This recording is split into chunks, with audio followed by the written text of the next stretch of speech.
मगर तुम्हें तो हमेशा हंसते देखा है ना, इसलिए। तो क्या हर हंसी के पीछे सिर्फ खुशी रहती है बाबूमोशाय? राजेश खन्ना पूरे भारतीय फिल्म इंडस्ट्री के अब तक के सबसे मशहूर कलाकार रहे थे। इनका रुतबा, इनकी स्टारडम, इनका पहचान ही कुछ ऐसी थी जो 90s के लोगों ने पहली बार देखी थी। लेकिन ऐसा भी क्या ही हो गया था कि जिस आदमी से मिलने के लिए लोग तरस जाते थे, जब वो मरा तब वो एकदम अकेला और तन्हा था।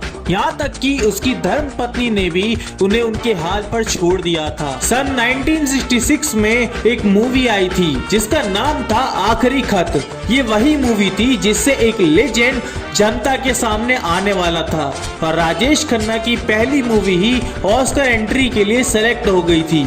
लेकिन पब्लिक में उबाल तब आया जब 1969 में आराधना सिनेमा घरों में रिलीज हुई।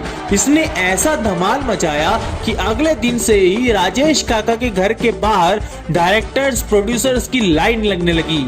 कहा जाता है कि उन दिनों राजेश खन्ना जिस भी स्क्रिप्ट पर अपना हाथ रख देते थे उसे हिट होने से कोई नहीं रोक सकता था।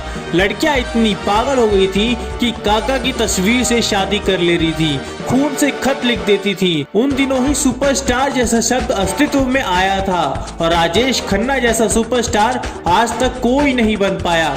और आज भी उनका रिकॉर्ड है लगातार 17 फिल्में हिट देने का, जिसे आज तक कोई भी नहीं तोड़ पाया है।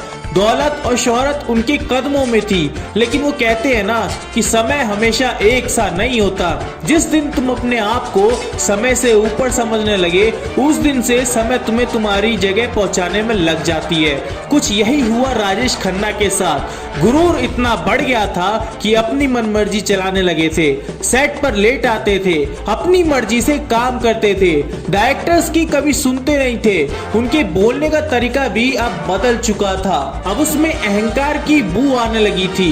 अहंकार इसलिए आया क्योंकि पब्लिक उनके अलावा किसी और को देखना पसंद ही नहीं कर रही थी, तो डायरेक्टर्स भी नए अभिनेता के साथ फिल्म करने से कतराते थे।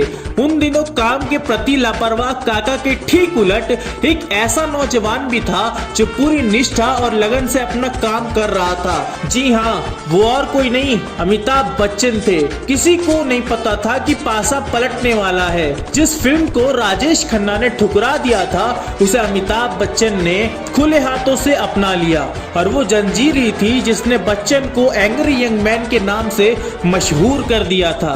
अब पब्लिक भी अपना टेस्ट बदलने लगी थी और उन्हें रोमांटिक फिल्मों के काका के बदले गुस्से और लड़ाई वाले अमिताभ ज्यादा पसंद आ रहे थे। ये वही थे जिनके बारे में काका ने जया जी को एक बार बोला था कि ये जिंदगी में कुछ नहीं कर पाएगा, और अपनी इस लाइन का जवाब काका को तब मिला जब वो एक शो में गए थे। पब्लिक ऑटोग्राफ के लिए उनसे चिपकने लगी थी, लेकिन तभी वहां अमिताभ बच्चन ने एंट्री मारी और कहते हैं उस दिन काका के पास एक आदमी भी नहीं टिका, क्योंकि उन सब ने अमिताभ बच्चन को घेर लिया था। धीरे धीरे डायरेक्टर्स, प्रोड्यूसर्स और पूरी पब्लिक काका को भूलते चले गए और अपनी आदत से मजबूर काका ने एक बार भी किसी डायरेक्टर से काम नहीं मांगा। और उस समय उनकी बीवी डिंपल कपाड़िया भी उन्हें छोड़कर चली गई थी। काका को समझ आ चुका था कि अब सब खत्म हो चुका है और 69 की उम्र में वो हम सबको छोड़कर चले गए। कहते हैं मरते वक्त शराब ही एक ऐसी चीज थी जो उनके साथ थी। खैर, कर दो लाइक, भर दो कमेंट और हम आपसे मिलते हैं अगली वीडियो में, क्योंकि ये है दी एंड।